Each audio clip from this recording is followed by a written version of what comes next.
कठोर कर्म करते हुए, बड़े विभत्स कर्म करते हुए भी वो धनुष, भगवान का जो धनुष है वो पाप का भागी नहीं बनता।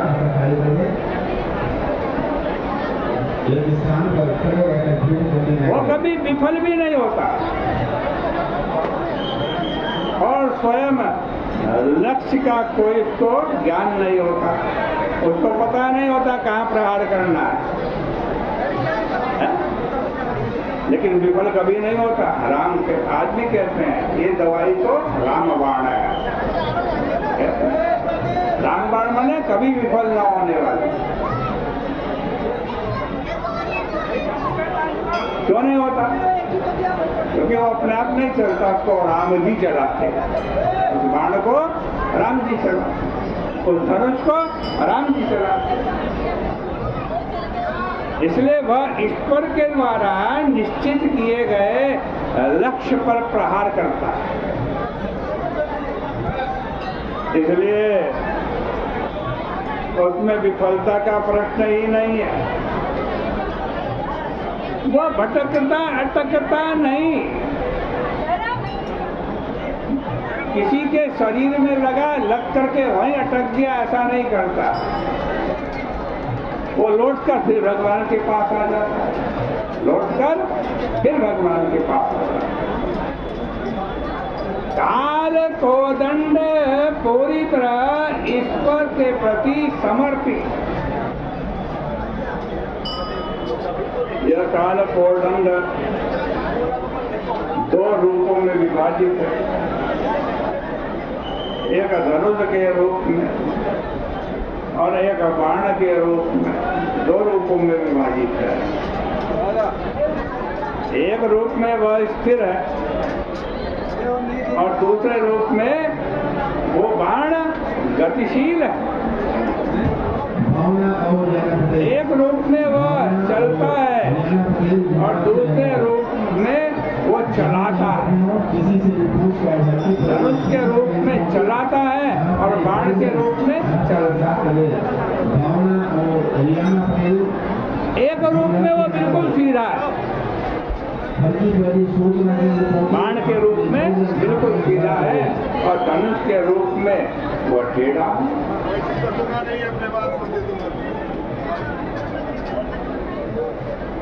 ये जो दोहा तुलसीदास जी ने लिखा, इस दोहे में, इस दोहे के द्वारा तुलसीदास जी ने काल तत्व की बड़ी अनुपम व्याख्या प्रस्तुत की है। काल तत्व चल है अथवा अचल, ये प्रश्न उठता है। समय निरंतर परिवर्तित होता हुआ प्रतीत होता है, यह उसकी गतिशीलता का प्रमाण है। सूर्य, चंद्र, ग्रह, नक्षत्र, प्रकृति सभी में काल की गतिशीलता दृष्टिगोचर होती है।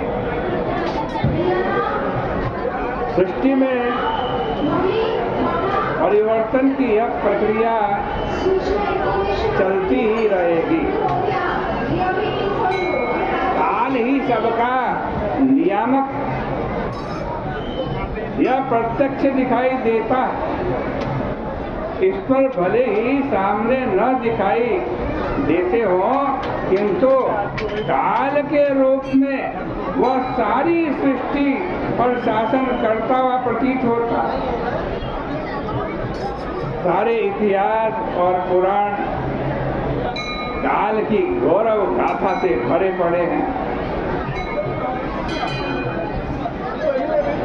काल की इस मर्यादा का अतिक्रमण करने की सामर्थ्य किसी भी व्यक्ति के अंदर नहीं है। इसलिए उसे दुरतिक्रम बताया है। अंधकटा अमित लयकारी, अंधकटा अमित लयकारी, काल सदा दुरतिक्रम भारी काल सदा दुरतिक्रम भारी। जो समर्थ है वे भी सृष्टि में जन्म लेकर इस काल की मर्यादा को स्वीकार करते हैं।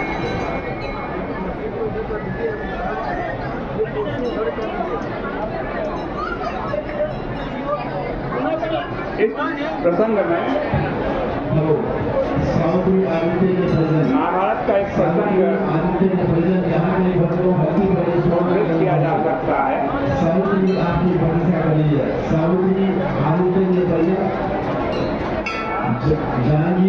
माता जी इधर मुंह करके बैठो। देखो, जुए में पराजित पांडव वन में निवास कर रहे थे, वन में रह रहे थे। अचानक एक दिन हवा के झोंके से एक दिव्य पुष्प द्रौपदी के समक्ष आकर के गिरा। बड़ा सुंदर पुष्प था। उन्होंने भीमसेन से यह अनुरोध किया कि वे वैसा ही पुष्प एक और ले आए। पुष्प की खोज में वे सौगंधिक वन में गए। कदली वन में देखा एक बूढ़ा कपि के रूप में हनुमान जी बैठे। बूढ़े कपि, बूढ़े बंदर के रूप में कौन बैठे? हनुमान जी बैठे।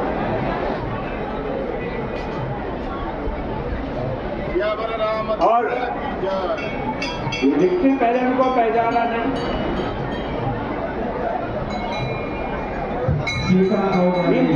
भीमसेन गया था, भीमसेन पहचाना नहीं कि हनुमान जी है। और उनकी उपेक्षा भरे स्वर में उनसे वार्तालाप करने लगा। किंतु जब हनुमान जी का अतुल सामर्थ्य के समक्ष अपनी क्षुद्रता का उसको ज्ञान हुआ, मैं तो बड़ा क्षुद्र हूँ, हनुमान जी बहुत बलवान है, और पता चल गया कि ये तो हनुमान जी। इसके बाद हनुमान जी की स्तुति करते हुए उन्होंने उनसे वह विशाल रूप दिखाने के लिए प्रार्थना की, जिस विशाल रूप को धारण करके हनुमान जी ने समुद्र लांघा था। भीमसेन ने कहा, महाराज वो रूप दिखाओ, वो विशाल रूप दिखाओ। लेकिन हनुमान जी ने भीमसेन की प्रार्थना पर मुस्कुराने लगे वो, और उस समय कहा, काल की महिमा का वर्णन किया किन शब्दों में? हनुमान जी कहते हैं, न तत्सख्यं त्वया दृष्टं रूपं नान्येन केनचित् कालावस्था तदाहन्या वर्तते सान सांप्रतम। ये भीमसेन, तुम उस रूप को अब नहीं देख सकते। क्यों नहीं देख सकते? कि कालावस्था, वो काल दूसरा था और ये काल दूसरा।